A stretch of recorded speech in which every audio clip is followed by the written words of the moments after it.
रेखा एक नाम जो किसी परिचय की मोहताज नहीं, एक ऐसी अदाकारा जो रहस्यमयी भी है और खूबसूरत भी और उतनी ही बोल्ड भी। लेकिन जब उन्होंने 90 के दशक में एक ऐसी फिल्म की जिसे लेकर आज तक चर्चा होती है, Kamasutra a tale of love, तो सवाल उठे, ताज्जुब हुआ और अफवाह का बाजार गर्म हो गया। आखिर क्यों रेखा जैसे सुपरस्टार को इस बोल्ड फिल्म में काम करना पड़ा? क्या ये सिर्फ एक आर्ट फिल्म थी या इसके पीछे छुपे थे कुछ गहरे राज? चलिए आज हमारे चैनल पे जानते हैं कामासूत्र और रेखा की इस अनसुनी कहानी को। रेखा का बॉलीवुड सफर किसी फिल्मी कहानी से कम नहीं रहा। 13 साल की उम्र में जब उन्होंने बाल कलाकार के रूप में शुरुआत की, तब किसी ने नहीं सोचा था कि ये लड़की एक दिन उमराव जान सिलसिला, मुकद्दर का सिकंदर जैसी फिल्मों से इंडस्ट्री की मिस्ट्री क्वीन बन जाएगी। 1980 के दशक तक रेखा सुपरस्टार बन चुकी थी। उनके लुक्स, एक्टिंग और डांस ने करोड़ों दिलों को दीवाना बना दिया था। लेकिन 90 का दौर उनके लिए चुनौती भरा रहा। नई एक्ट्रेसेस इंडस्ट्री में आ रही थी। माधुरी दीक्षित, श्रीदेवी, जूही, करिश्मा और रेखा का करियर धीमा पड़ने लगा। 1996 में आई मीरा नायर की film Kamasutra a tale of love ने सबको चौंका दिया। इसमें इंटीमेसी, न्यूडिटी और काम का खुला चित्रण था, जो उस दौर के भारतीय सिनेमा में बहुत बड़ा टैबू था। रेखा ने इसमें रसा देवी नाम की एक कोच का रोल निभाया, जो महिलाओं को कामकला की शिक्षा देती है। लेकिन बड़ा सवाल यही था, आखिर रेखा ने ये फिल्म क्यों की? सूत्रों के मुताबिक इस समय रेखा इंडस्ट्री में अपनी एक अलग पहचान बनाए रखना चाहती थी। वो ऐसी फिल्मों का हिस्सा बनना चाहती थी जो ग्लोबल प्लेटफॉर्म पर सराही जाए। कामासूत्र एक इंटरनेशनल प्रोजेक्ट थी और मीरा नायर एक अवार्ड विनिंग डायरेक्टर भी थे। फिल्म को कांस जैसे इंटरनेशनल फिल्म फेस्टिवल्स में भी ले जाया जाने वाला था। रेखा को लगा कि इस फिल्म से उन्हें एक नया आर्टिस्टिक स्पेस मिलेगा।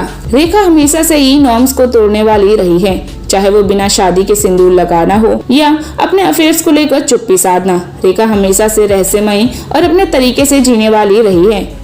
जब उन्होंने कामासूत्र साइन की, तब उन्हें पता था कि आलोचना होगी, लेकिन उन्होंने समाज की परवाह नहीं की। उनका कहना था, एक आर्ट फिल्म करने में शर्म क्यों हो? जब बाकी कलाकार पश्चिम में ऐसा कर सकते हैं तो हम क्यों नहीं? हालांकि बाद में सेंसर बोर्ड ने फिल्म को इंडिया में बैन कर दिया। फिल्म में कुछ दृश्य इतने बोल्ड थे कि भारत में इसे रिलीज नहीं किया गया। फिल्म को क्रिटिक्स ने इंटरनेशनल लेवल पर सराहा, लेकिन इंडिया में इसका नाम आते ही एक विवाद खड़ा हो जाता था। फिल्म को कई देशों में सराहा गया, खासकर इसकी सिनेमेटोग्राफी और सेट डिजाइन के लिए। रेखा की परफॉर्मेंस को भी तारीफ मिली, लेकिन भारतीय मीडिया ने उन्हें नहीं बख्शा। उन्हें इमेज तोड़ने वाली, सेक्सुअल एक्टिविटी बेचने वाली जैसे तमगे दिए गए, लेकिन रेखा चुप रही, हमेशा की तरह। कई लोगों का मानना है कि कामासूत्र के बाद रेखा को कम मेनस्ट्रीम फिल्में मिली। उन्हें सीनियर और साइड रोल्स में कास्ट किया जाने लगा, लेकिन रेखा के लिए ये जरूरी नहीं था कि वो हर फिल्म की हीरोइन बने। उन्हें अपने आर्टिस्टिक पैशन की तलाश थी और कामासूत्र उसी का एक हिस्सा थी। रेखा ने कभी अपनी चॉइसेस का पछतावा नहीं जताया। आज जब हम कामासूत्र और रेखा की जर्नी को देखते हैं तो समझ आता है कि वो फिल्म सिर्फ बोल्डनेस नहीं बल्कि साहस की मिसाल थी। एक ऐसी अदाकारा जो अपने समय से आगे थी, जिसने अपनी मर्जी से फिल्में की, चाहे दुनिया कुछ भी कहे। रेखा आज भी बॉलीवुड की सबसे रहस्यमयी और प्रभावशाली महिलाओं में गिनी जाती हैं। उनके जैसे ग्रेस, टैलेंटेड और साइलेंट रेबल शायद ही किसी में हो। रेखा ने हमेशा ही अपनी शर्तों पर जिंदगी जी है। कामासूत्र जैसी फिल्म करना उनके उसी साहसी और आर्टिस्टिक फैसले का हिस्सा था।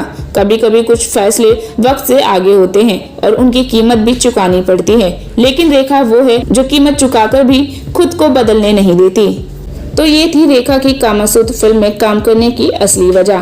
तो आपको जानकर कैसा लगा? अपनी राय कमेंट करके जरूर बताएं और साथ ही चैनल को सब्सक्राइब करना ना भूलें और ऐसी ही अनसुनी कहानियों के लिए जुड़े रहे हमारे साथ। मिलते हैं अगली कहानी में एक नए राज, एक नई फिल्म की हकीकत के साथ।